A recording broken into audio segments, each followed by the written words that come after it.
It's Cluster Fun on Score North. I'm Danny Cunningham. That's Manny Hill. We've got a lot to talk about because last night was one of the best baseball games of the season at Target Field as the Twins lost in 10 innings to the New York Yankees 14-12, was it? Right? 14-12. 14-12, yeah. 14-12. Lots of runs, lots of hits, not many errors. It was a terrific game, not necessarily well pitched. The Yankees came storming back in the 8th. They scored 5 runs, scored 2 in the 9th, scored 2 more in the 10th. Really exciting game. It was by far and away the best baseball game I've watched this season, the best baseball game I've watched in a really long time. And we've seen some good ones. We've seen the Twins play some good ones this year. The thing that stands out to me the most is that I think what we've seen in these last 2 games with the Twins and the Yankees is that the Twins can play with this team. Sure. And I think when this series started, it was sort of this, all right, this is a big series. They just had this great 4-game set with Oakland where they split them. And now the really big dogs are in town. The boogeyman is in town, as Derek Wetmore called him on the Twins show the other day.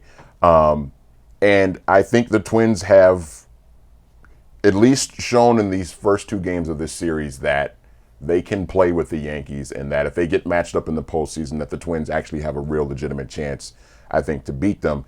In the past, when they played the Yankees, they've always been, even when the Twins have been a good team, they've always been just sort of overmatched by the Yankees. It's just always been a really bad matchup for them. I think this is a different situation, and more than anything, I think that if the Twins can put themselves in a position to improve the bullpen, the trade deadline is a week from today.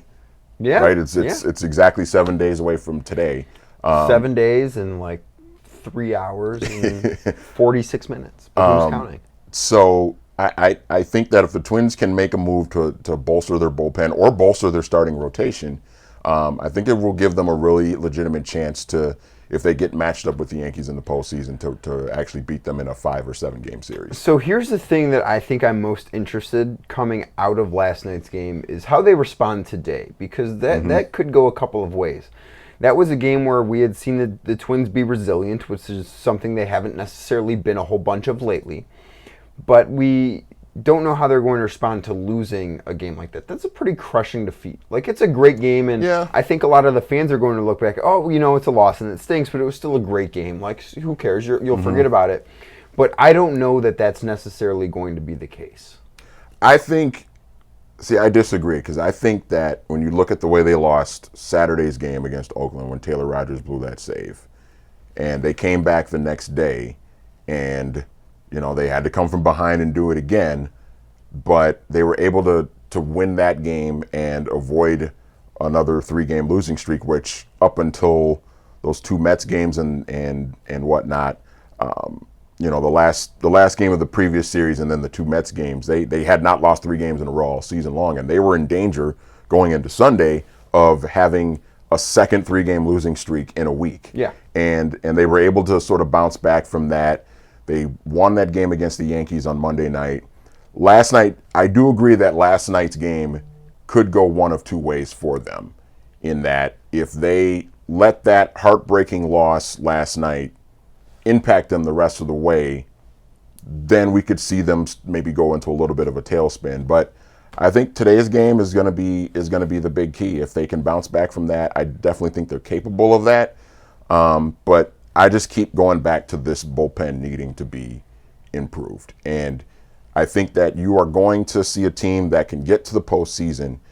But if they get matched up with the Yankees, I think they have a shot. I think they have the lineup to be able to compete with the Yankees. But I think the one thing that would keep them from beating the Yankees is if they do not improve this bullpen. And that is priority number 1. And I don't care if it's you go get a starter and you move a Perez or a Pineda to the bullpen to help your bullpen that way, or if you just go out and get one of the best relievers on the market, which right now it's tough to say who they would actually go out and get, because from what we're hearing, the Giants aren't exactly. I was gonna bring up. The Giants won again last night in extra innings. Pablo Sandoval hit a walk-off home run. What's their approach going to be? I don't think that they're going to. And maybe if it weren't Bruce Bochy's last year, maybe if it weren't kind of the end of an era where they can make one final run at it, maybe it would be different. But those things are all happening. I don't think that they're going to trade Madison Bumgarner and Will Smith at this point. I really think that they're going to for lack of a better way to put it, just stand pat and see what happens with the team that they have now. And I think that would be a big mistake on the Giants' part, because I don't think that they are. I mean, look, I understand the notion of wanting to send Bruce Bochy out on a high note. I understand that completely. But Bruce Bochy he's won 3 World Series. He's won 4 National League pennants over the course of his managerial career, including one with the Padres back in '98.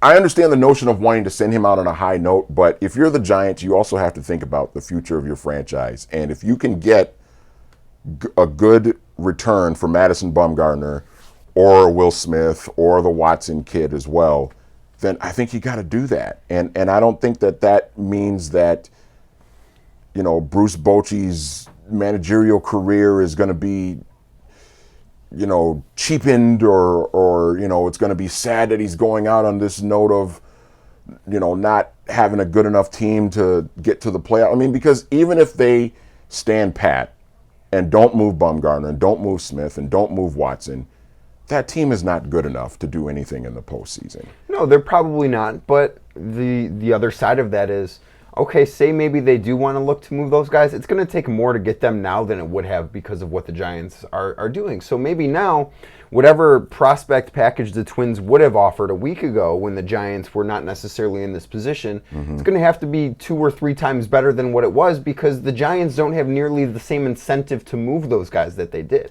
So maybe now it does take one of your top 3 prospects to get that pair, where maybe it would not have 10 days ago. Yeah, I mean, I just think that if the Giants, if it's one thing if the Giants feel like, well, we're not going to get a whole lot for Smith or Bumgarner anyway, so let's just hold on to them. I understand that notion, but if they think they can get a good enough package for those guys, you have to do it. You just have to do it. I mean, I don't know. They're 2 games out of the playoffs. As what is that team going to do in the playoffs? We've seen teams that have won 87 games win the World Series. It's not as if once you get into the playoffs, anything can happen. I mean, there was a St. Louis Cardinals team that won 86 games and won the World Series.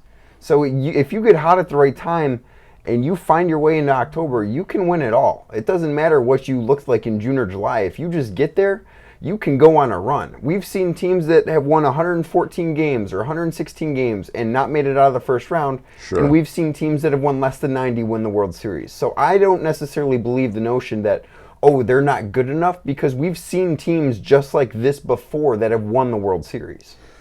We have, but I just don't.